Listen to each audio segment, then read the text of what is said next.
जय श्री कृष्ण प्यारे बच्चों। आपको मेरा प्यार और आपके बड़ों को मेरा नमस्कार। श्रीमद् भगवद गीता आप सभी को ज्ञात है। ये एक ऐसी ज्ञान गंगा है जो अविरत बह रही है और हम इसमें बहुत ही श्रद्धा आनंद से गोते लगा रहे हैं। बच्चों, आपके साथ साथ मैं भी आज इस ज्ञान गंगा में गोते लगाते लगाते 17वें अध्याय तक पहुंच चुकी हूँ। आज हम 17वें अध्याय का अध्ययन करने जाने वाले हैं। श्रीमद् भगवद गीता का ये 17वां अध्याय है, श्रद्धा त्रय विभाग योग। श्रद्धा त्रय विभाग योग में आज हम क्या देख रहे हैं? तो बच्चों, जैसे हमारे प्यारे सखा भगवान श्री कृष्ण हमें ज्ञान और आनंद देते ही जा रहे हैं, हमारा मार्गदर्शन करते ही जा रहे हैं, अपने भगवान होने के सीक्रेट्स हमसे शेयर करते ही जा रहे हैं। तो भगवान श्री कृष्ण हमें 17वें अध्याय में श्रद्धा त्रय विभाग योग में देखते हैं क्या कहते हैं। श्रद्धा मतलब हम जिन पर विश्वास करते हैं, जिस चीज पर हमारा विश्वास होता है वो है श्रद्धा। त्रय मतलब तीन। भगवान यहाँ हमें 3 प्रकार की श्रद्धा के बारे में बता रहे हैं। इनका पृथक पृथक विभागीकरण कर रहे हैं और हमें बहुत ही सिंपल और एकदम सादे शब्दों में भगवान हमारा यहाँ पे मार्गदर्शन कर रहे हैं कि श्रद्धा त्रय विभाग योग किसे कहते हैं। हमारी विश्वास हमारे गुणों अनुसार होते हैं, हमारी श्रद्धा हमारे गुणों के अनुसार होती है। ये हमें भगवान यहाँ समझा रहे हैं। तो भगवान से हमारी तरफ से अर्जुन प्रश्न कर रहे हैं। आपको पता ही है, यह श्रीमद् भगवद गीता का ज्ञान अर्जुन द्वारा हमें मिल रहा है। अर्जुन के मन में शंकाएं थी, उनका निरसन करते करते भगवान ने हमें भी वो ज्ञान दिया है। अर्जुन का बहुत बहुत धन्यवाद है, क्योंकि अर्जुन की वजह से ही हमें यह सुंदर पवित्र और इतना श्रेष्ठ ज्ञान मिला है। तो अर्जुन भगवान से पूछ रहे हैं, जैसे बिना शास्त्र विधि के लेकिन श्रद्धा से युक्त हुए देवादि का पूजन करते हैं, उनकी स्थिति फिर कौन सी है? सात्विकी है, राजसी है या तामसी है? जैसे कि हमने गुणत्रय विभाग योग में देखा कि 3 प्रकार के गुण हैं जो हमारे अंदर हम स्वयं ही उसे बिल्ड करते हैं, जैसे कि हम उन्हें स्वयं ही बनाते हैं। तो वैसे ही अर्जुन पूछ रहे हैं भगवान से कि अगर उनके अंदर श्रद्धा है लेकिन शास्त्र विधि से यज्ञ या दान जो भी है किया नहीं है, तो क्या वो किस प्रकार का योग कहलाता है या किस प्रकार का उनकी स्थिति कहलाती है? तो भगवान उन्हें इस अध्याय द्वारा यह एक्सप्लेन कर रहे हैं। तो चलिए भगवान उनसे क्या कह रहे हैं देखते हैं। श्री भगवानुवाच त्रिविधा भवति श्रद्धा देहिनां सा स्वभावजा सात्विकी राजसी चैव तामसी चेति ताम शृणु। भगवान कहते हैं श्रद्धा हमेशा अपने स्वभाव से उत्पन्न होती है। सही बात है ना बच्चों? हमारा स्वभाव किस तरह का है? क्या हम सबसे प्यार से रहने वाले हैं, या हम सिर्फ एक मतलब काम स्वार्थ से रहने वाले हैं, या हम दूसरों का बुरा हो इस भाव से रहने वाले हैं? तो यह हमारा स्वभाव हमारे गुणों की तरफ निर्देशित रहता है, संकेत करता है। उसी तरह से हमारी श्रद्धा बनती जाती है। तो भगवान हमें यहाँ पे एक्सप्लेन कर रहे हैं कि श्रद्धा कैसी होती है। सभी की श्रद्धा उनके स्वभाव अनुसार और अंतःकरण अनुरूप होती है। अगर कोई बहुत प्यार वाला है, हमेशा दूसरों की भलाई के बारे में सोचता है, अच्छा सोचता है, हमेशा लोगों के लिए काम करने के लिए या लोगों का भला करने के लिए तत्पर होता है और हमेशा अपने आप को माध्यम समझता है, अपने किए जाने वाले महान छोटे कौन से भी कार्य को वो अपना कर्तव्य समझकर करता है। उनमें विभागीकरण नहीं करता कि ये बड़ा है या छोटा है, मैं कैसे करूं, बस अपना कर्तव्य समझकर वो कर देता है। तो वो सात्विकी अंतःकरण है, उसका मन बिल्कुल पवित्र है, वो सात्विकी है। तो भगवान कहते हैं, और जो राजसी यानी जो कि स्वार्थ से करता है, हमेशा मैं का आगे जो बजाते रहता है बैंड, जो से जिसे सिर्फ लगता है कि जो कर रहा हूं मैं ही कर रहा हूं, मेरे द्वारा ही सब कुछ हो रहा है, ये जो भी है सब मेरा ही है, और हमेशा स्वार्थ अनुसार सोचता है कि अगर मैं इसे कुछ दूं तो इसके बदले मुझे क्या मिलेगा, अगर मैं इसका ये भला करूं तो ये मुझे क्या देगा। इस आशा से जो करता है वो राजसी गुणों वाला कहलाता है। तामसी गुणों वाला वो है जो हमेशा दूसरों का बुरा ही चाहता है, हमेशा दूसरों की निंदा करता है, किसी का भी अच्छा जो भी कुछ हो उसे अच्छा नहीं लगता है, उसका मन बड़ा ही अपवित्र होता है, मतलब उसे दूसरों की अच्छाई सही नहीं जाती, दूसरों की भलाई करना उसे पसंद ना हो, जो हमेशा दूसरों के बुरे कार्य में आगे बढ़ा रहता हो उसे तामसी कहते हैं।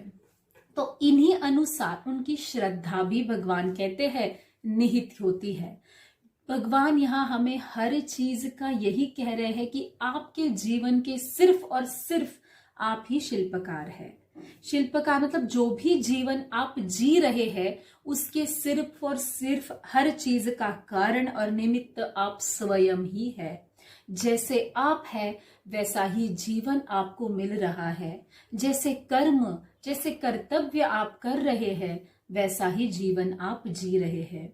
तो हमारे साथ जो भी घटित हो रहा है उसके सिर्फ और सिर्फ हम ही वजह है, ये हमें हमेशा मान के चलना चाहिए। और अगर हम जो भी कर रहे हैं, हमें अगर अच्छा कर रहे हैं तो हमें अच्छा मिल रहा है, ये हमेशा हमें सोचना है। और जिसे अच्छा और श्रेष्ठ जीवन जीने की इच्छा है उसे हमेशा श्रेष्ठ कर्म करना चाहिए, क्योंकि भगवान बड़े ही न्यायी है। जैसे आप करते हैं वैसे ही आपको वो दे देते हैं, वो अपने पास से या अपनी तरफ से कुछ भी एक्स्ट्रा एडिशन उसमें नहीं करते हैं। आपके अच्छाई का बदला वो आप अच्छाई से ही आपको देते हैं। इसलिए भगवान कहते हैं जो भी आप कर रहे हैं उसके सिर्फ और सिर्फ आप ही उसकी वजह है। तो हमें निहित करना है कि हमें क्या करना चाहिए। जैसे कि भगवान कहते हैं जिस तरह के आप हैं उन्हीं को आप पूछते हैं। जैसे कि सात्विकी भगवान को देवताओं को पूछते हैं, जो उन्हीं की तरह गुणों वाले होते, उन्हीं के गुणों से लेके वो चलते हैं, ऐसों को वो पूछते हैं। राजसी जो होते हैं, जो राज मतलब जिनके मन में जैसे राजस हम जो बोलते हैं वो चीज होती है, जो स्वार्थ से चलते हैं, देने लेने का भाव रखते हैं, ऐसे लोग यक्ष और राक्षसों को पूछते हैं। अब यक्ष राक्षस जो भी है आप खुद समझ गए होंगे कि वो किस तरह के लोग रहते हैं। जो दो और लो इस भाव में रहते हैं, इसने मेरे लिए इतना किया है तो मैं उतना ही उसके लिए करूंगा, ये जो भाव उनके मन में रहता है वो यक्ष राक्षसों को पूछते हैं। तामसी लोग भूत प्रेत, जैसे कि जो भी बुरी शक्तियां हैं, जो हम जिन्हें काली शक्ति या जो भी कहते हैं, जो दूसरों काली शक्ति कोई ऐसा नहीं है कि कोई बड़ा सा चमत्कार है, कोई बाबा है, ऐसा नहीं है बच्चों। काली शक्ति यानी अपने बुरे कर्म का जो भी हिसाब है वो यहीं पे है। अगर आपने किसी के साथ कुछ गलत किया है तो आपके साथ वो गलत होना मतलब ये अपने आप आपकी तरफ उस काली शक्ति का अट्रैक्शन है। काली शक्ति यानी किए हुए गलत कर्मों का ही फल है। काली शक्ति यानी ऐसा कुछ नहीं है कि आप बहुत अच्छे और आपके साथ गलत हो गया, या कुछ भूत प्रेत ये सब चीजें, जो भी है आपके मन से किया हुआ है। जो आपने गलत किया है तो आपके साथ गलत होगा, इस मन की तैयारी आपको हमेशा रखनी है। और अगर आप गलत सह नहीं सकते हैं तो सिंपल और एकदम सादा उपाय है, लोगों के साथ भी अच्छा कीजिए। जो आपको आपके लिए चाहिए वो दूसरों के लिए कीजिए, अपने आप रिटर्न में आपको अच्छा ही आएगा। क्योंकि हम कहते हैं ना दुनिया गोल है, तो जो आपने देखा होगा गोल जो रहता है वो सेंटर में, जो हम उसकी तरफ देते हैं वही रिटर्न में हमारे पास आता है। तो इसीलिए हमें हमेशा इस चीज का ध्यान रखना है कि जो हम लेना चाहते हैं उसे ही हम दें। अगर आप बॉल किसी चीज पे मारते हो तो वो बॉल, जिस फोर्स से आप बॉल मारते हो, वो बॉल आपकी तरफ उसी फोर्स से बढ़ता है। अगर आप धीरे से मारोगे तो आपकी तरफ वो धीरे से आएगा, अगर आप जोर से मारोगे तो आपकी तरफ। यही फॉर्मूला लाइफ में भी है। यही चीज लाइफ में, जो चीज आपको जितने फोर्स से, जिस तरह की आप दोगे, उसी फोर्स से, उसी तरह से वो आपके पास आएगी। हम हमेशा कहते हैं ना कि कैलकुलेशन हमेशा यही का यही है, और भगवान बहुत ही अच्छे कैलकुलेट करते हैं। तो हमें हमारे लिए अच्छा होना है। तो भगवान कहते हैं, जो मनुष्य शास्त्र विधि से रहित केवल मन कल्पित घोर तप को तपते हैं तथा दंभ और अहंकार से युक्त एवं कामना, आसक्ति और बल के अभिमान से भी युक्त है, जो शरीर रूप से स्थित भूत समुदाय को बच्चों और अंतःकरण में जो भगवान स्थित है उसको क्रुश यानी तकलीफ देने वाले जो तप करते हैं, वो सभी आसुर स्वभाव वाले हैं, वो सभी राक्षसी है। भगवान कहते हैं, हमेशा जो शास्त्रों में कहा गया है वैसे ही हमें करना है। लेकिन आजकल हम देखते हैं दिखावा इतना बढ़ गया है कि हमें जो चीज हमारे मन के लिए या हमारी आत्म शांति के लिए करनी है, वो चीज हम दिखावे के लिए करते हैं। इतना उसमें दिखावा है कि हमारा मन उसमें खुश है या नहीं, ये चीज हम सोचते तक नहीं। क्या लोग अच्छा कहेंगे तब हम खुश होंगे? नहीं।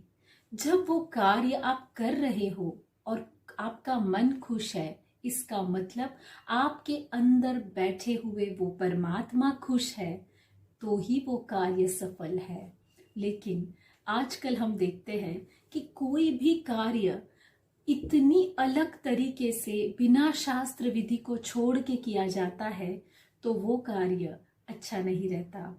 जैसे कि हमने बहुत सारे सीरियल्स में, जो भी माइथोलॉजिकल सीरियल्स है, रामायण महाभारत, उसमें हमने आसुरों को देखा हुए कि कैसे वो अलग अलग तरीके का बलि देकर या कुछ भी चीजें अर्पण कर कर, जो अपने आप को तकलीफ पहुंचाकर जो तप किया जाता है, भगवान कहते हैं वो मुझे मान्य नहीं है।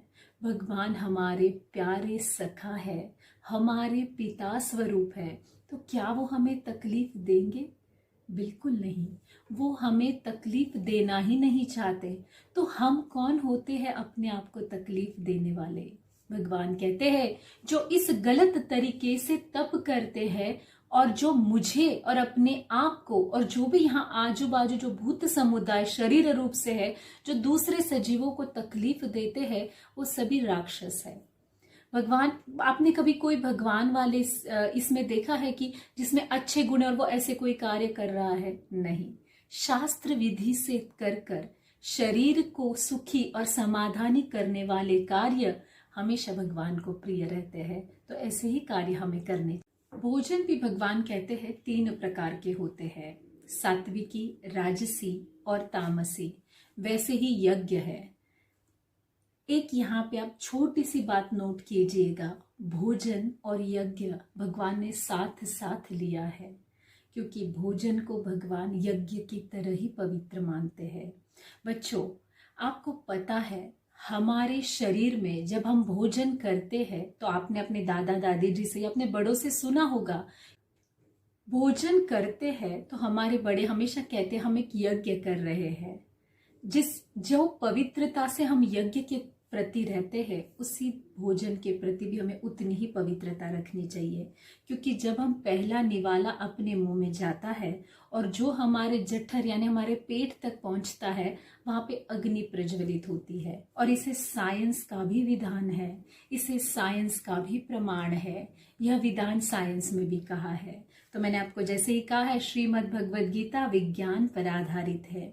तो हमारे पेट में एक अग्नि प्रज्वलित होती है और उसमें हम जब पहला निवाला डालते हैं तो वो प्रज्वलित अग्नि में जैसे जैसे हम अंदर एक एक निवाले यानी बाइट्स डालते जाते हैं, भोजन हम करते जाते हैं, उस अग्नि में हम एक एक आहुति देते जाते हैं। अग्नि का मतलब ऐसे नहीं कि हमारे पेट में कोई आग जलती है, इसका मतलब है हमारी जो भूख है, हम जो भोजन कर रहे हैं उसे पचाने वाला, उसका डाइजेस्ट करने वाला जो एक अग्नि प्रज्वलित होता है। जब भी अच्छे शब्दों या अच्छे श्लोकों द्वारा अग्नि प्रज्वलित की जाती है, वो पूरा वातावरण पवित्र और अच्छा करती है। वैसे ही जैसे ही भोजन हम करते हैं, वहां पचने वाला अग्नि शुरू होता है, मतलब हमारे संपूर्ण पेट का वो केयर टेकर होता है। क्योंकि जैसे ही हम भोजन अंदर अंदर लेते हैं, वो अग्नि में हम आहुति देते जाते हैं और वो अग्नि प्रज्वलित होता है। जैसे ही वो पचने यानी डाइजेशन का अग्नि प्रज्वलित रहता है, उतना अच्छे से हमारा डाइजेशन होता जाता है। और जो भोजन हम खाते हैं, जिसका ग्रहण करते हैं, वो हमारे जहाँ जहाँ हमारे शरीर में उनकी ज़रूरत है, वहाँ वहाँ वो अच्छी तरह पहुँचाया जाता है। क्योंकि अच्छा डाइजेस्ट किया हुआ फूड ही हमारे शरीर को अच्छी बल और अच्छी आयु दे सकता है। तो भगवान कहते हैं, जैसे कि भोजन है वैसे ही यज्ञ। भोजन के 3 प्रकार है, यज्ञ के भी 3 प्रकार है। इसीलिए मैंने आपसे कहा कि ये चीज आप नोट कीजिएगा कि भोजन और यज्ञ को भगवान ने साथ साथ क्यों जोड़ा है। इसीलिए मैं आपको और एक बात यहाँ कहना चाहूंगी। इसीलिए शास्त्रों में या डॉक्टर्स या विज्ञान में भी कहा है, भोजन करते वक्त पानी नहीं पीना चाहिए। क्योंकि अगर आप अग्नि में पानी डाल दोगे तो अग्नि बुझ जाएगी, खंडित हो जाएगी। वैसे ही आपके डाइजेशन की अग्नि का भी है। आप जैसे ही पानी खाने के बीच में डाल देते हो, वो अग्नि बुझ जाता है और आपका डाइजेशन प्रॉपर नहीं होता। क्योंकि डाइजेशन का अग्नि ही आपने खत्म कर दिया है।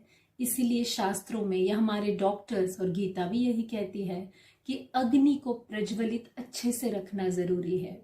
जैसे जैसे उसमें आहुति डालते जाते हो, जैसे अपना पूरा भोजन आप डाल देते हो, वो अग्नि अच्छी तरह से जलकर अपना जो डाइजेशन सिस्टम है उसे क्लियर करती जाती है।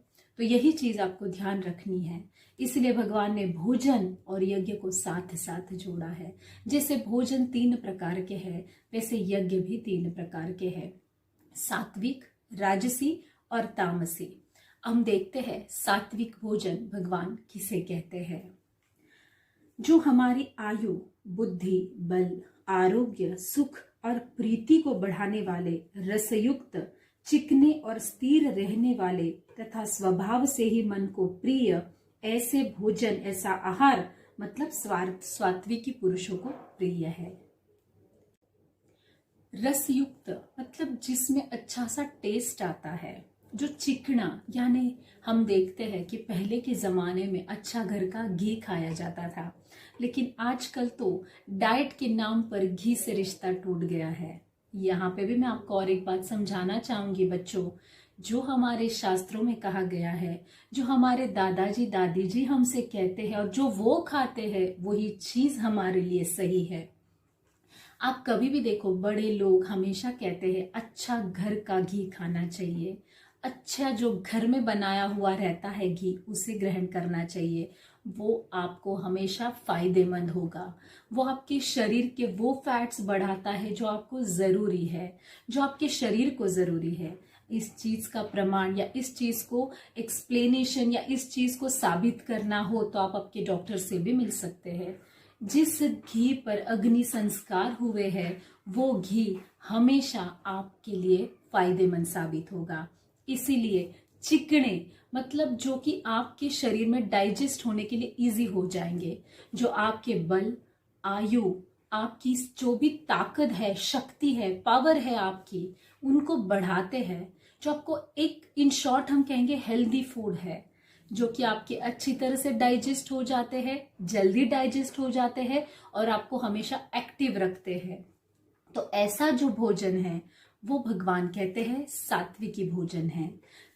देखो बच्चों, जिस तरह का भोजन हम करते हैं उसी तरह का हमारे मन में, हम कहते हैं ना, जैसा खावे अन्न वैसा होवे मन।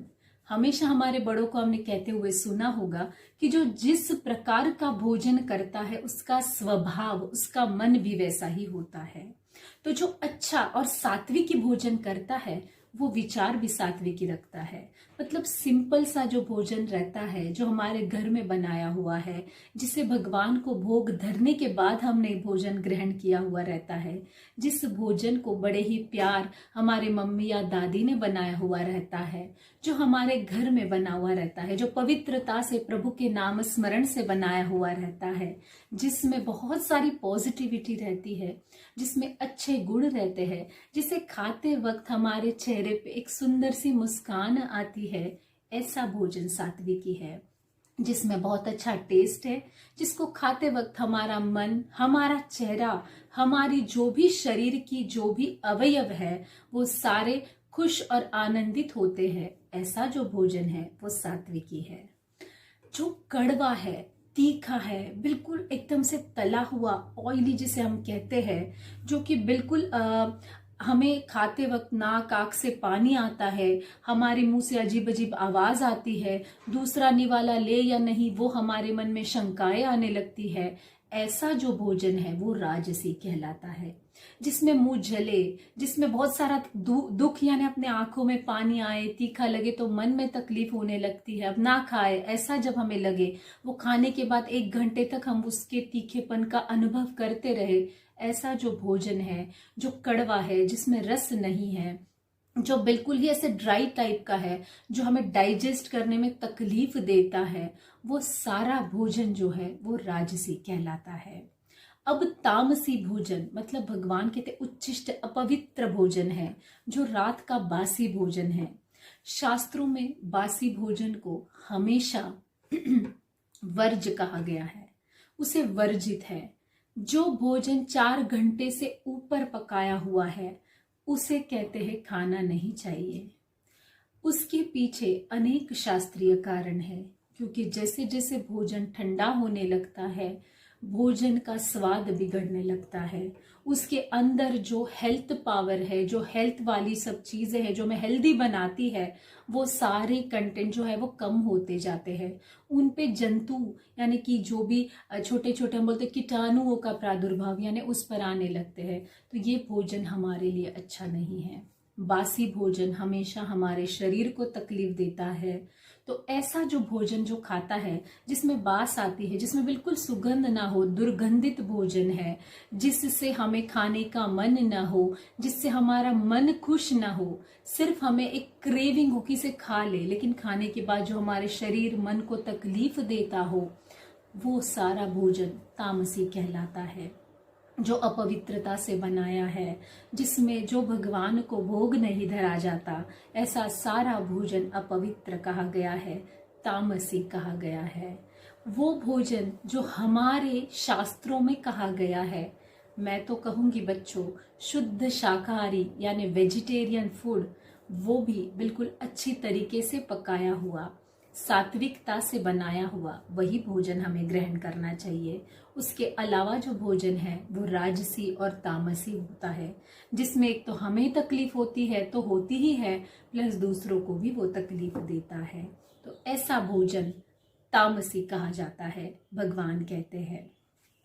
यहाँ पे अगर आप नोट करोगे तो आप खुद एक इस चीज का एक्सपीरियंस ले सकोगे। जब भी आप भोजन हम किस लिए करते हैं? हमारा शरीर स्वस्थ हो, हमारा मन स्वस्थ हो, तो इसी वजह से हम भोजन करते हैं। और जिस तरह का भोजन हम करते हैं उसी तरह से हमारा शरीर और मन होता है। इसका कनेक्शन मैं आपको समझाना चाहूंगी। शरीर आंखों को दिखता है, मन आंखों को नहीं दिखता, लेकिन इन सब चीजों का प्रभाव उस पर भी उतना ही पड़ता है। भगवान कहते हैं जिस तरह का भोजन आप करते हो उसी तरह का मन आपका होता है, उसी तरह का बर्ताव यानी उसी तरह का कर्म आप करने लगते हो। तो जिस तरह का भोजन उसी तरह का मन, यानी जैसा अन्न वैसा मन। अभी इसमें आपको अगर प्रैक्टिकल देखना है तो आप खुद सोचिए, अगर आप ऐसी कोई चीज खा ले जो आपकी तकलीफ दे, जो आपको जीवा को तो मतलब आपकी टंग को तो अच्छी लगे, लेकिन पेट में जाके आपको दुखे या तकलीफ हो, अगर उस खाने से आपका पेट दर्द होता है तो उस टाइम क्या आप मन अच्छा होगा? क्या आप ढंग से किसी से अच्छी तरह से बात कर पाओगे? नहीं ना। तो यही तो भगवान कह रहे हैं कि कि जब शरीर अच्छा नहीं है तो मन भी अच्छा नहीं है। और शरीर अच्छा क्यों नहीं है? क्योंकि उस शरीर को हेल्दी चीजें नहीं मिली है। इसीलिए हमेशा हमें इन चीजों का ध्यान रखना चाहिए। यज्ञ किसे कहते हैं? यज्ञ, कौन सा यज्ञ किस प्रकार का है? भगवान हमें कहते हैं जो शास्त्र विधि से नियत यज्ञ करना ही कर्तव्य है। इस प्रकार मन को समाधान करके फल न चाहने वाला पुरुषों द्वारा किया हुआ यज्ञ वो सात्विक यज्ञ है। जो यज्ञ में अच्छे वाले मंत्रोच्चार होते हैं, जिसमें बहुत ही जो शास्त्र में लिखे हुए मंत्र है उनका उच्चारण होता है, जो शास्त्र में भगवान जी ने जैसे लिख के दिया है, जैसे बताया है, उस तरह से यज्ञ किया जाता है। इस यज्ञ करने से हमें ये मिलेगा, ये भाव नहीं होता है यज्ञ मेरे करना मेरा कर्तव्य है और ये कल्याणकारी कर्तव्य है। यह जो भाव मन में होता है, अच्छी तरह जो शास्त्र में बताया कि यज्ञ में क्या करना है, यज्ञ के बाद क्या करना है, वो सारा जो यज्ञ की विधि अनुसार जो यज्ञ करता है वो सात्विक यज्ञ है। कौन सा भी छोटा रहे या बड़ा रहे, यहाँ हम यज्ञ ही नहीं, हम अगर भगवान को अगर नमन भी करते हैं तो वो भी नमन ऐसा ही होना चाहिए जिसमें स्वार्थ का भाव नहीं चाहिए। भगवान को नमन करना ये मेरा कर्तव्य है, यह मेरे मन को शांति पहुंचाता है, ये जग का कल्याण करे इसके लिए मैं नमन कर रहा हूँ। भगवान आप हर पल हर क्षण हमारे साथ है। जब हम नारायण को ऐसे बोलते हैं और हमारे से ज्यादा हम दूसरों के लिए प्रेयर करते हैं, वो सारे गुण या ऐसी टाइप का किया हुआ या इस तरह से किया हुआ जो यज्ञ है वो सात्विक कहलाता है। सात्विक इंसान यानी भगवान के गुणों वाला इंसान। अब राजसी यज्ञ किसे कहते हैं? जिस यज्ञ में केवल दंभाचरण हो, जिसमें सिर्फ फल हमें सिर्फ इससे ये करने से हमें ये मिले और दिखावा हो इस यज्ञ में कि हम इतना बड़ा यज्ञ कर रहे हैं तो लोग कहेंगे वाह वाह कितना बड़ा यज्ञ किया है। उस यज्ञ में सिर्फ हमारे स्वार्थ के लिए हम हो, यानी कुछ फल यानी कुछ हमारी इच्छा पूर्ति के लिए हम वो यज्ञ करते हैं, तो वो राजसी यज्ञ कहलाता है।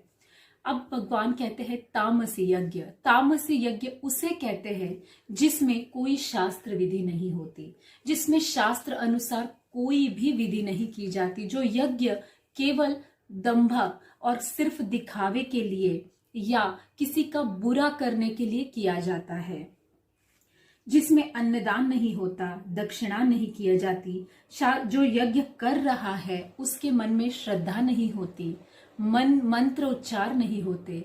बच्चों, अगर आप बोलोगे कि ये सारे मंत्रोच्चार जो हम बार बार गीता में सुन रहे हैं, तो इसे भी विज्ञान का प्रमाण है। बच्चों, जो मंत्रोच्चार हम करते हैं उससे हमारा मन शांत होता है, हमारा जो वातावरण है वो शुद्ध होता है। इसका आप प्रैक्टिकल कीजिए। मैं आपको हमेशा कहती हूँ, जो भी श्रीमद् भगवद गीता में कहा है आप उसका स्वयं अनुभव कीजिए और आप स्वयं बाद में इस बात को सत्य मानिए, क्योंकि आपका अनुभव ही आपकी सबसे बड़ी शिक्षा है, आपकी सबसे बड़ा ज्ञान है। श्रीमद् भगवद गीता पढ़िए और उसके बाद आप प्रैक्टिकल कर कर अनुभव लीजिए। यकीन मानिए आपको श्रीमद् भगवद गीता पर इतना यकीन और विश्वास हो जाएगा, क्योंकि जिस सवाल का जवाब हमें चाहिए जब भी हम अटकते हैं, मैं आपको बिल्कुल इस चीज की एक चीज के 100% अश्योरेंस देती हूँ कि इसका जवाब आपको सिर्फ और सिर्फ श्रीमद् भगवद गीता में मिलेगा। आपको अध्यात्म में ढूंढने की जरूरत होती है और अध्यात्म श्रीमद् भगवद गीता में है। संपूर्ण ग्रंथों का सार है श्रीमद् भगवद गीता। श्रीमद् भगवद गीता जैसा ज्ञान कहीं नहीं है। बस इसे आप पढ़ लो, आपके जीवन का कल्याण है। हर जगह से, किसी भी क्षेत्र में आप रहो, उम्र की किसी भी जगह, किसी भी स्टेप पर आप रहो, जिस भी जगह आप रहो, जिस भी उम्र के आप रहो, जिस भी स्वभाव वाले आप रहो, श्रीमद् भगवद गीता आपका कल्याण ही करेगी, क्योंकि इसको विज्ञान का आधार है। तो इसीलिए भगवान हमें कहते हैं जिसे शास्त्र विधि नहीं है, जिसमें मंत्रोच्चार नहीं है। बच्चों, हर चीज हमें एक चीज विज्ञान की तरफ बता रही है, इशारा कर रही है, निर्देश कर रही है श्रीमद् भगवद गीता। जब हम अच्छी तरह से अच्छी लकड़ियों से या गाय के गोबर से जब हम यज्ञ करते हैं तो वो वातावरण को शुद्ध करता है। उसके साथ जब हम मंत्रोच्चार करते हैं तो वो ध्वनि भी वातावरण को पवित्र बनाता है। ये सारी चीजें प्रैक्टिकल कर कर एक्सपीरियंस करने की है। अगर आपको थेरोटिकली समझ आता है तो आप प्रैक्टिकली करके देखिए, यकीन मानिए आप विश्वास करेंगे और आप भी मेरे साथ में इस चीज को अग्री करेंगे। तो जरूर प्रैक्टिकल से एक्सपीरियंस लीजिएगा। तो भगवान ने यहाँ पे यज्ञ और भोजन सात्विकी, राजसी और तामसी समझाए हैं। अब भगवान हमें तप के प्रति कहते हैं।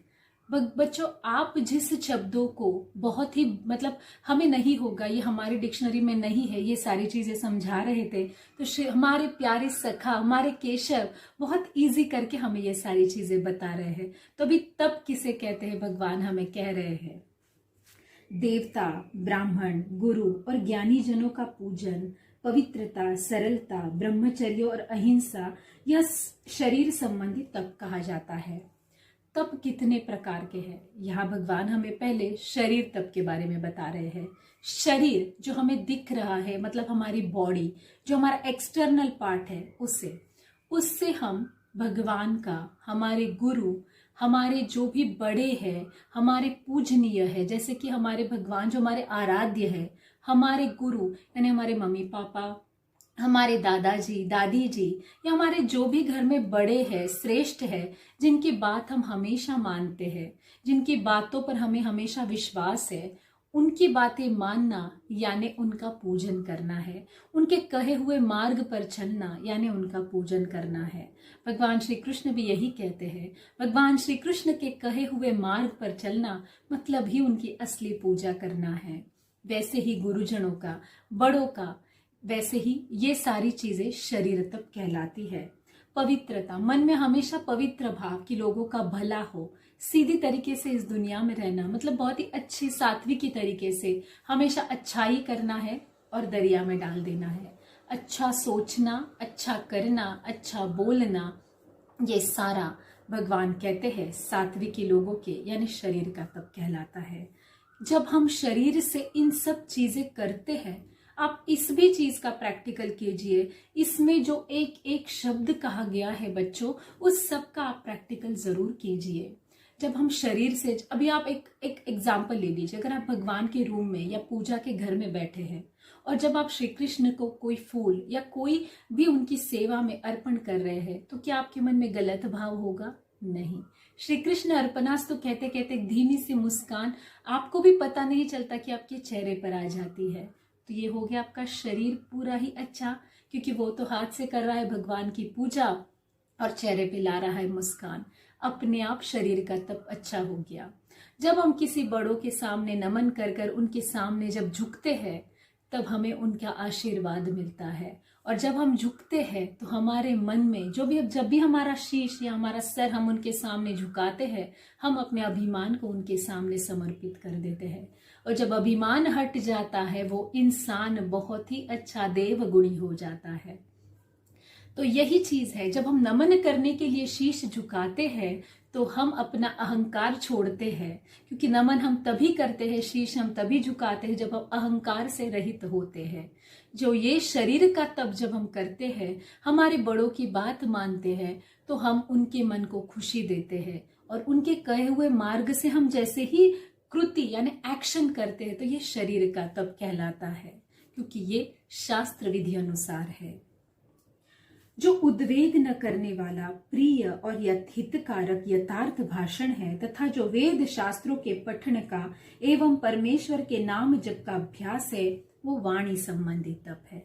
दूसरा तप यहाँ भगवान कहते हैं वाणी का तप।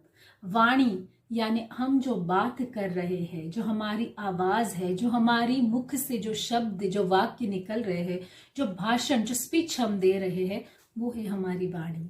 वाणी का तप कैसे? किसी के लिए भी गुस्सा न करना, अच्छे शब्द बोलना, दूसरों की प्रशंसा और दूसरों के भलाई वाले शब्द मुख से बोलना, ये वाणी का तप है। अब आप कहोगे इसमें तप कैसे? अगर आपको गुस्सा आ गया तो जाहिर सी बात है आपके मुख से गलत शब्द का उच्चारण होगा। तब उस शब्दों को रोक देना, अपने जिह्वा पर नियंत्रण कर लेना, ये एक प्रकार का तप है।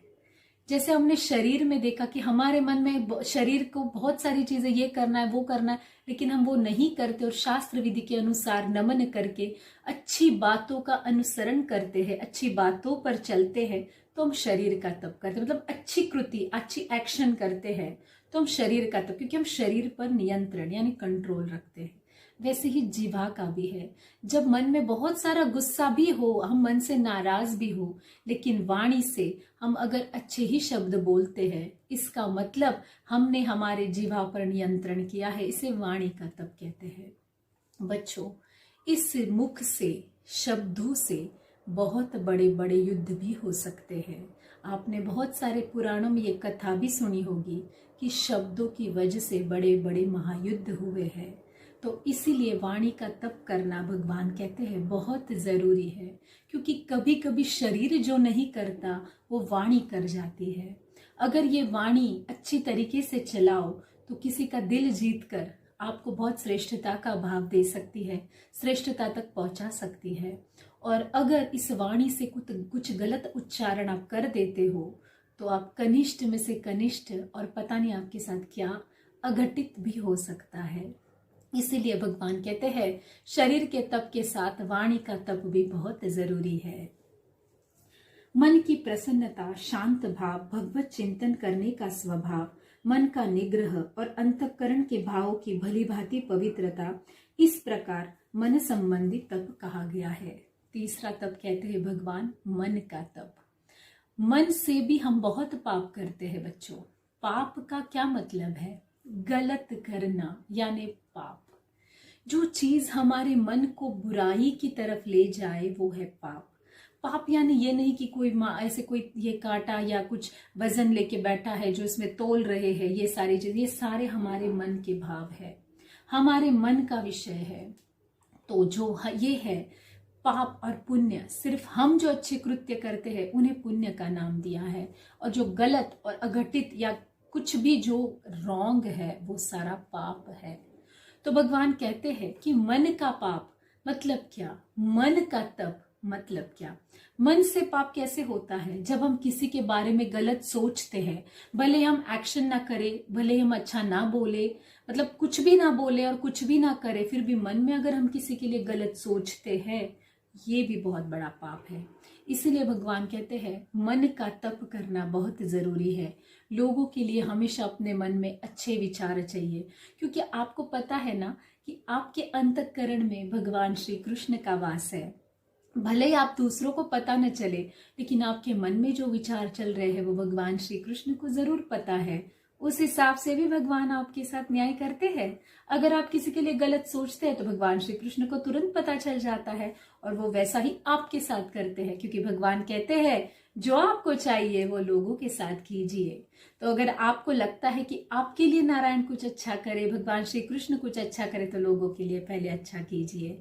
तो मन का तप करने के लिए लोगों के प्रति अपने मन में अच्छे और पवित्र विचार, हमेशा मेरे हाथ से लोगों की भलाई कैसे हो, मैं लोगों के लिए अच्छा कैसे करूं, यह विचार हमेशा मन में रहना, इसे मन का तप कहता है।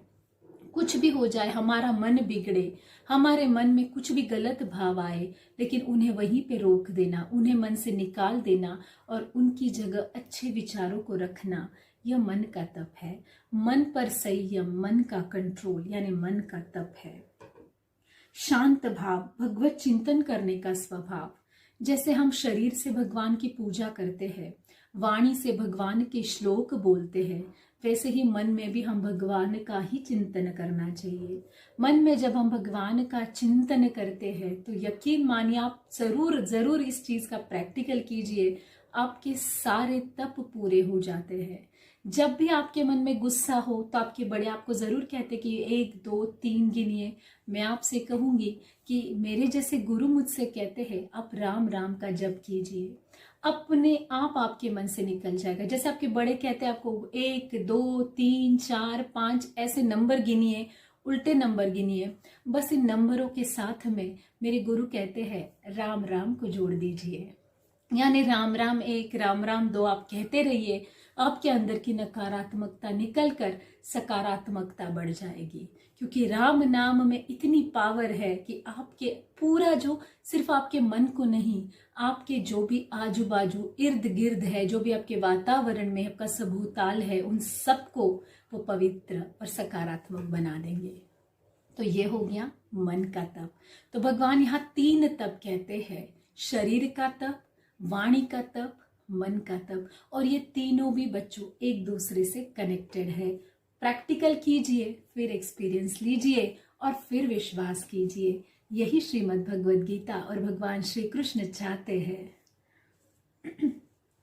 फल को न चाहने वाले योगी पुरुषों द्वारा परम श्रद्धा से किए हुए इन पूर्वोक्त जो भी 3 प्रकार के तप है, उन सबको सात्विकी तप कहते हैं। तो आप ये समझ लीजिए, जो भी अच्छा है, जो मन को खुशी और शांति और सकारात्मकता देता है, वो सभी सात्विकी है। कितना सिंपल कर दिया है ना भगवान ने हमें। जब मन अच्छा हो तो जरूर हमारे मन में अगर भगवान का भाव हो तो हमारे मुख से वही शब्द निकलेंगे, शब्द वही निकलेंगे तो एक्शन भी वही होगी। क्योंकि जब हमारा मन अच्छा होता है, हम हर चीज अच्छी करते हैं। तो हमें ये तीनों तप जरूर करने चाहिए। जो तप सत्कार, मान और पूजा के लिए तथा अन्य किसी स्वार्थ के लिए भी स्वभाव से या पाखंड से किया जाता है, वह क्षणिक फल वाला राजसी है। अभी ये सारे जो तप हमने देखे, ये सारे सात्विकी तप है। अगर इसके विपरीत हम तप करते हैं, जैसे कि हम लोगों को दिखाने के लिए या सिर्फ लोगों में बढ़ाई पाने के लिए जो तप का जो बोलते हैं, जो करते हैं, वो जैसे शरीर से या वाणी से, अगर हम सिर्फ करने के लिए किसी का करते हैं, हमारे मन में भाव बिल्कुल अच्छे नहीं हो, कर तो हम किसी का भला रहे हैं लेकिन हम चाहते कि इसका बुरा हो जाए। हम कर तो किसी की मदद रहे हैं लेकिन हम चाहते कि इसकी मदद ही चाहते कि इसके बदले में ये हमसे ये कहे, वो कहे, हमसे थैंक यू कहे, या इसका हमारे हमेशा हमारा ऋणी रहे। ये सारे जब हम शरीर, मन और वाणी से बोलते हैं और हम सोचते हैं कि ये मैं किया है, मैंने ही किया है, ये मेरी वजह से ही हुआ है, अगर मैं ना होता तो ऐसा नहीं होता, तो ये सारा सोचना और इस द्वारे कार्य करना, ये सारा राजसी है। मतलब हम कार्य तो करते हैं लेकिन मन में भाव हमेशा देने वाले लेने वाले होते हैं। यानी इसमें देने का भाव कम है और सात्विकी में हम देने का मतलब बहुत ज्यादा हम लोग देते हैं। मेरे गुरु हमेशा कहते हैं देने के लिए हाथ हमेशा ऊपर रखिए, क्योंकि देने वाले का हाथ ऊपर होता है। और जब हम बिना किसी अपेक्षा से देते हैं तो मेरे गुरु कहते हैं उस हमें जो लेना है वो हमें नारायण देते हैं।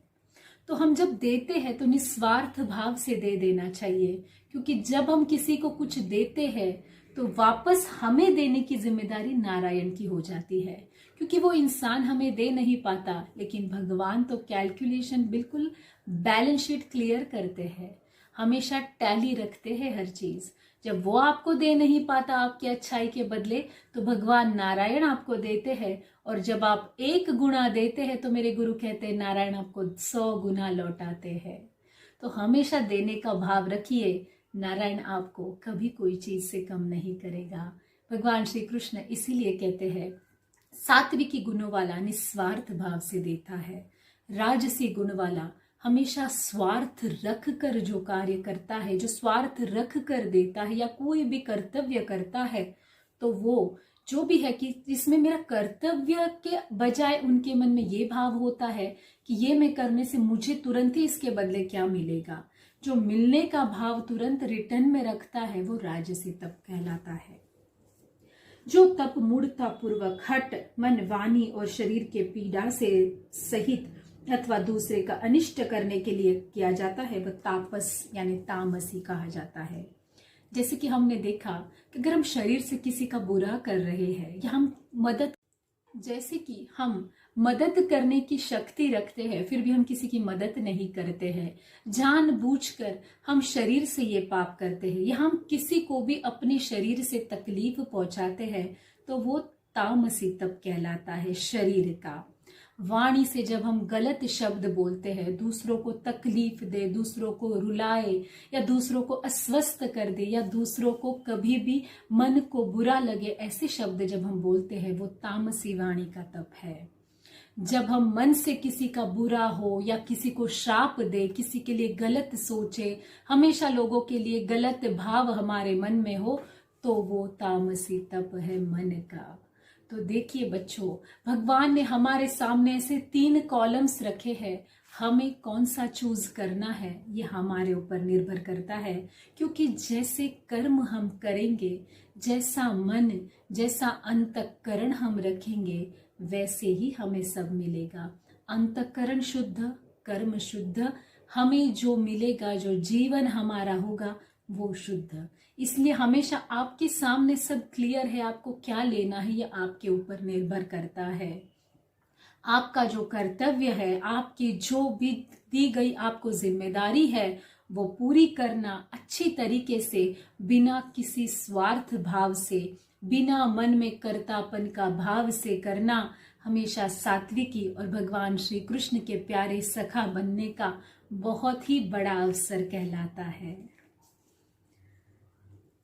दान देना ही जो कर्तव्य है, ऐसे भाव से जो दान देश तथा काल और पात्र के प्राप्त होने पर उपकार न करने वाले के प्रति दिया जाता है, वह सात्विक दान कहलाता है। अभी भगवान यहाँ हमें दान समझा रहे हैं। यहाँ दान तो हम बहुत लोग करते हैं, लेकिन वो दान किस प्रकार का होना चाहिए। पहले तो भगवान कहते हैं सतपात्री दान करो। सतपात्री मतलब जो उस दान लेने के लायक हो, उसे वो दान करो। जैसे कि हमने पिछले अध्यायों में देखा, दान किसे देना चाहिए, जिन्हें उस चीज की जरूरत है, जहां उस चीज का अभाव है। अब मैं यहाँ पे आपको उदाहरण दूंगी। जैसे कि कुछ साल पूर्व हमारे यहाँ बाढ़ की परिस्थिति हुई थी। अभी आप लॉकडाउन में देखिए, कोरोना जैसी महामारी छाई हुई थी। आप सबके सामने यह सारी परिस्थिति थी। वहां पे किसी किसी की जॉब नहीं थी, किसी को 2 वक्त का भोजन नहीं था, किसी को पहनने के लिए वस्त्र नहीं था। बाढ़ में किसी किसी ने अपना घर संसार पूरा गंवा दिया था। तब जाके वहां मदद करना, भूखे को भोजन कराना, निर्वस्त्र को वस्त्र देना, यानी जिनके पास पहनने के लिए कपड़े ना हो उन्हें कपड़े देना, जो भूख से अधमरा हो, जिसे खाने की, अन्न की अत्यंत जरूरत हो, आवश्यकता हो, वहां वो भोजन देना, जिसे शब्द से भी जब हम कहते हैं आधार देना, जिसे हमारा सपोर्ट की जरूरत है, वो भी करना, ये भी दान है। भगवान कहते हैं जिसे जिस चीज की जरूरत है वो आप अपनी तरफ से दो, वो दान कहलाता है। जरूरी नहीं है कि हम सिर्फ वस्तुओं से दान देते हैं।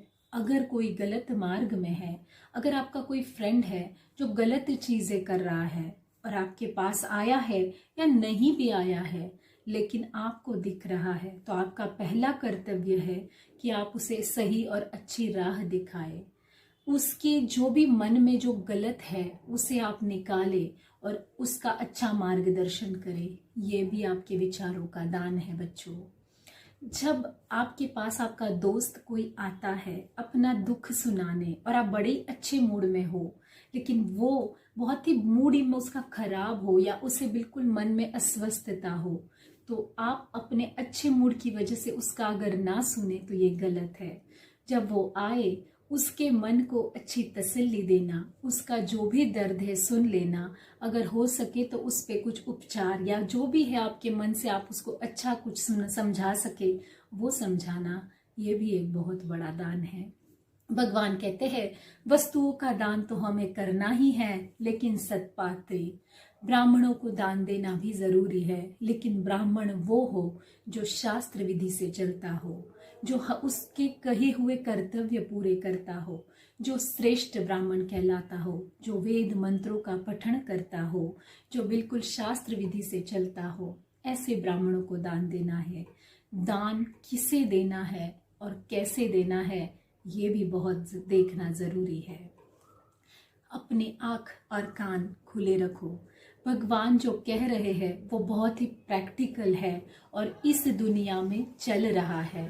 तो ये दान देना कैसा और कैसे है, ये हमें देखना जरूरी है।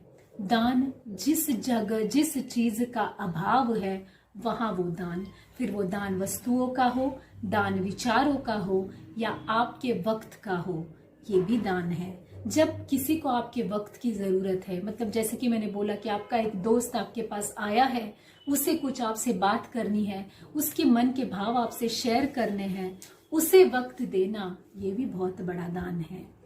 तो दान कौन सा करें? आपके पास जिस चीज की प्रचुरता है वो आप सतपात्र जिन्हें जरूरत है उन्हें दे दो, यही भगवान कहते हैं। और इसका अनुभव हमने हालांकि दिनों में लिया भी है। बाढ़ परिस्थिति, महामारी या जो भी है, उनसे उभरते उभरते अब कोई अपनी मन शांति खो चुका है, कोई डिप्रेशन जैसी जगह पर पहुंचने वाला है, उन सबको अच्छी स्थिति में लाना, उन्हें अपनी साथ देना, हम तुम्हारे साथ है, डरिए नहीं, ऐसे शब्दों द्वारा उनके मन को तसल्ली देना, भगवान कहते हैं ये भी बहुत बड़ा दान है। तो आपको ऐसे दान करने से पीछे नहीं हटना है, क्योंकि हम तो भगवान श्री कृष्ण के सखे। सारा दान सात्विकी दान कहलाता है। अब बढ़ते हैं राजसी दान की तरफ। राजसी दान वो है जो किसी के उपकार के बदले दिया जाता है। इसने मुझे ये दिया है इसलिए मैं ये दान दे रहा हूँ, जबकि सामने वाले को उस दान की जरूरत भी नहीं है। सिर्फ अब मैं इसे ये दान दूंगा तो ये मुझे इसके बदले ये देगा, तो वो दान नहीं, वो राजसी दान कहलाता है। भगवान कहते हैं किसी भी प्रत्युपकार में, मतलब उपकार के प्रति हम जब किसी को कुछ देते हैं तो वो राजसी दान है। किसी फल की दृष्टि, मतलब अगर मैं ये दान दूंगा तो मुझे ये मिलेगा, अगर मैं ये करूंगा तो मुझे ऐसा ऐसा होगा, इस फल को पाने की इच्छा या प्रयोजन से जो दान किया जाता है वो राजसी दान कहा है। अब जो दान बिना सत्कार के अथवा तिरस्कार पूर्वक, मतलब देने का बिल्कुल मन नहीं है और हम उसे वो दान देते हैं, और जो लेने के भी बिल्कुल अपात्र है, बिल्कुल जिस दान को देते समय हमारे मन के भाव अच्छे नहीं है, वो सारा दान तामसी दान कहलाता है। कुपात्र के प्रति दिया गया, क्लेश पूर्वक, मन विरहित, बिल्कुल अच्छे भाव नहीं है, अच्छे विचार नहीं है और हम उन्हें वो दान देते हैं, तो वो सारा दान तामसी कहलाता है। तो भगवान कृष्ण ने हमें यहाँ दान के भी 3 प्रकार बताए हैं। बच्चों, हर चीज आपके मन पर निर्भर है। आपका मन सात्विक है तो आप सात्विक तप करोगे, आप सात्विक दान करोगे, आपका जीवन सात्विक होगा। तो राजसी और तामसी, जैसा आपका मन है वैसा वैसा आपका तप और वैसा आपका दान है। भगवान श्री कृष्ण सिंपल तरीके से हमें समझा रहे हैं। अब हमें उस राजहंस की तरह, अब आप सोचोगे कि यहाँ राजहंस क्या है, तो मैं आपको यहाँ पे एक छोटी सी अनुभव और सत्य कथा कहूंगी। राजहंस मतलब एक सफेद कलर का बिल्कुल सुंदर दिखने वाला बर्ड है, जिसके नाम से ही आपको पता चलता होगा कि राजहंस क्या है। इसकी एक खास बात है बच्चों, अगर आप उसे दूध और पानी मिक्स करके दे दो तो आपको पहचाने नहीं आएगा कि दूध कौन सा है और पानी कौन सा है, लेकिन ये पक्षी होते हुए ही भी दूध उसमें से पी लेता है और पानी नीचे छोड़ देता है। इसीलिए राजहंस को कहते हैं नीर क्षीर भूमिका वाला राजहंस, जिसमें नीर मतलब पानी और क्षीर मतलब दूध को अलग अलग करने की शक्ति है, वो है राजहंस। तो हमें भी उसी की तरह जो जो अच्छा है, भगवान ने हमारे सामने सारे पकवान, सारी गलत और अच्छी चीजें खोल कर रखी है। अब हमारे विचार और हम कैसे हैं उस तरह से हमें उसे ग्रहण करना है। ओम तत्सदिति निर्देशो ब्रह्मणस्त्रिविधः स्मृतः ब्राह्मणास्तेन वेदाश्च यज्ञाश्च विहिताः पुरा। ओम तत्सत, आपने सुना होगा ओम तत्सत, ये सच्चिदानंद गणक ब्रह्म के नाम है। ओम तत् और सत। ओम, जैसे कि मैंने बोला, ये सब मंत्रों की शुरुआत है, ये सब मंत्र का आद्य है। ओम के कहने से हमारा मन, हमारा वातावरण, सब कुछ पवित्र और सकारात्मक हो जाता है। ओम की महती और श्रेष्ठता बहुत बड़ी है। इसलिए हर मंत्र उच्चार में ओम होता ही है। तो ओम को बहुत ही बड़ा अनन्य साधारण महत्व है और इसे बच्चों विज्ञान ने भी अपना आधार और प्रूफ किया है कि विज्ञान ने भी प्रूफ किया है कि ओम की शक्ति बहुत बड़ी है, क्योंकि ओम का जो नाद होता है, जब हम ओम का उच्चारण करते हैं तो हमारे शरीर के अंदर की जो भी सब जो नसें हैं, जो वेन्स है, वो बिल्कुल एक्टिव और अच्छी तरीके से कार्यरत हो जाती है और ओम की तरंगे हमारे शरीर के साथ साथ हमारा ऑरा और हमारा वातावरण भी शुद्ध करती है। ओम बहुत बड़ी आध्यात्मिक शक्ति है तथा विज्ञान ने भी इसे माना है। ये सच्चिदानंद गण ब्रह्म का नाम है तथा सृष्टि में आदि काल में ब्राह्मण और वेद तथा यज्ञादि ने इस ओम को भले अभिविज्ञान का आधार है, लेकिन इस ओम को हमारे जो भी सृष्टि रचयिता है उन सब ने बहुत पहले ही रचा है, बहुत पहले ही इसे माना है, बहुत पहले ही इसको बताया गया है, इस ज्ञान को ओम के। इसलिए वेद मंत्रों का उच्चारण भी हमेशा ओम इस परमात्मा के नाम से होता है। इसलिए परमात्मा के नाम का उच्चारण हमेशा ओम से शुरू होता है। हमारी सृष्टि में इसे बहुत ही पहले रचाया गया है। यह ओम का ज्ञान बड़ा ही श्रेष्ठ ज्ञान है। इस परमात्मा के नाम को उच्चारण करके ही आरंभ होता है। अब चलते हैं तत् की तरफ। तत् मतलब वह मतलब परमात्मा। तत् ये परमात्मा को निर्देश करता है, भगवान को बताता है। तत् मतलब परमात्मा को समर्पित।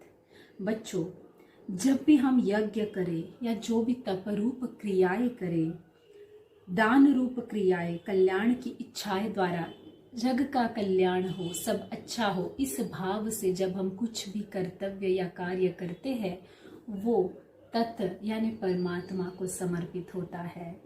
हमारा हर कार्य, हमारा हर जीवन का प्रयोजन सिर्फ परमात्मा के लिए है। तो बेटर है कि उन्हीं के चरणों में से समर्पित करते हैं। जो भी अच्छा कार्य करते हैं भगवान करवाते हैं और हमें उसका माध्यम बनाते हैं।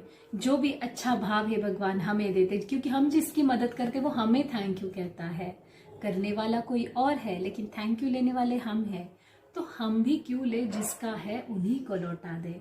तो परमात्मा ने हमें जो दिया है उसी के चरणों में हमें ये समर्पित करना है। ये मतलब है तत् का, ओम और तत्। अब चलते हैं सत की तरफ।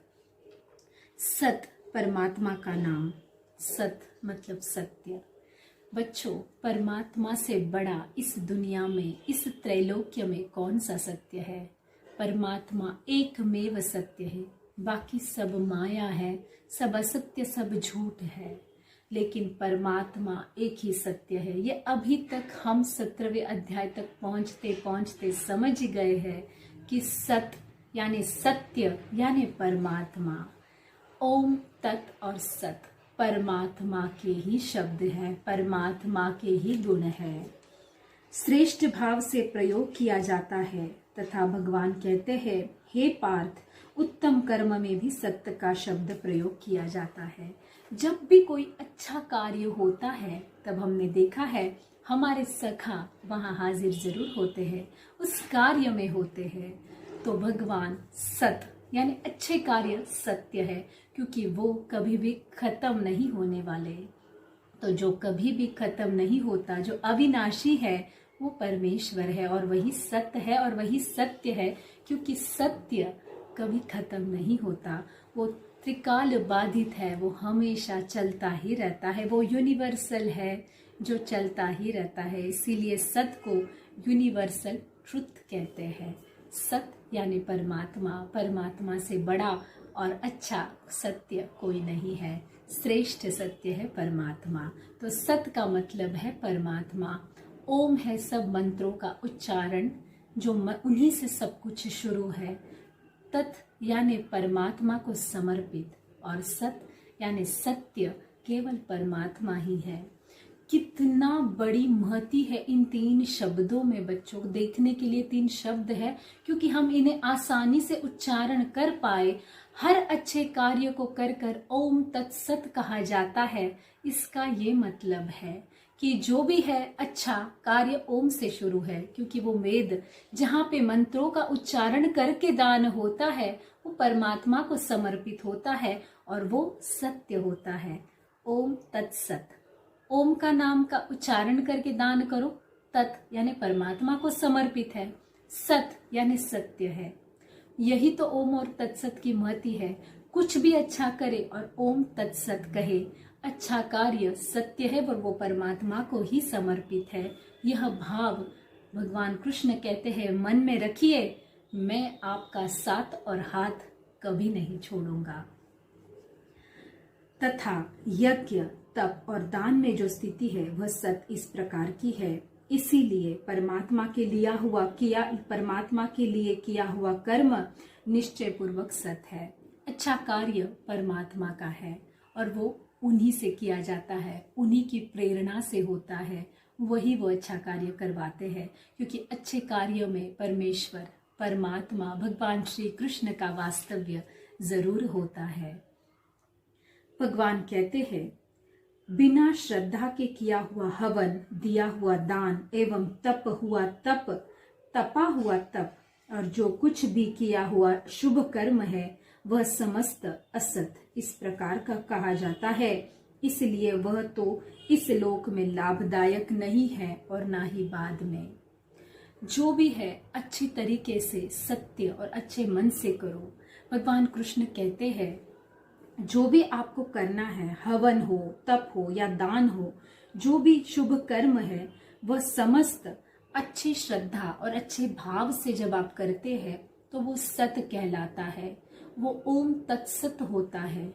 लेकिन अगर आपका भाव अच्छा न हो, अगर सिर्फ दिखावे या कुपात्र यानी गलत लोगों को दान या गलत लोगों के लिए कुछ करार किया जाता है या अपने कर्तव्य में सच्चाई ना हो, सिर्फ उसमें दंभ यानी दिखावा हो जो किसी की भलाई न करता हो, ऐसा सारा असत है, असत्य है जो परमात्मा को कतई ही मंजूर नहीं है।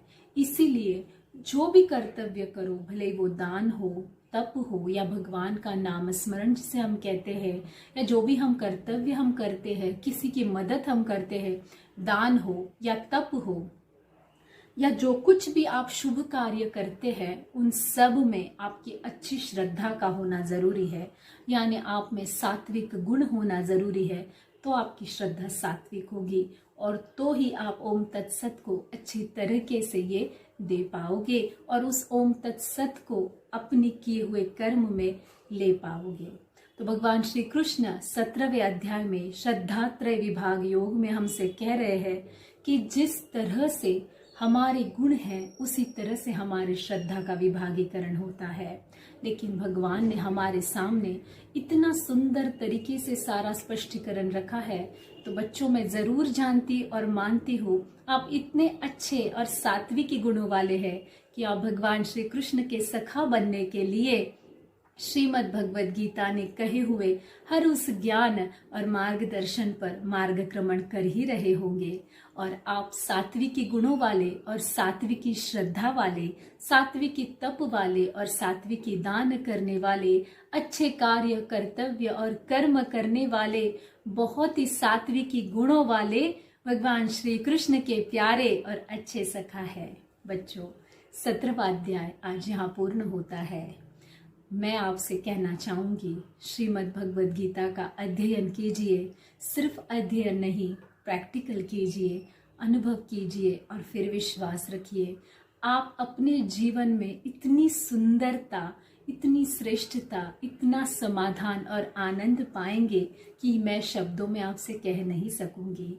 तो अगर आपने अभी तक अध्ययन शुरू नहीं किया है तो श्रीमद् भगवद गीता आज भी आपके लिए है। भगवान कृष्ण आज भी अपना हाथ आपके सामने बढ़ाए हुए है, तो थाम लीजिए उनका हाथ, श्रीमद् भगवद गीता का अध्ययन आज ही शुरू कर दीजिए। मैं प्रीति छिंडक आज आपसे विदा लेती हूँ और वादा करती हूँ मिलते हैं 18वें अध्याय में।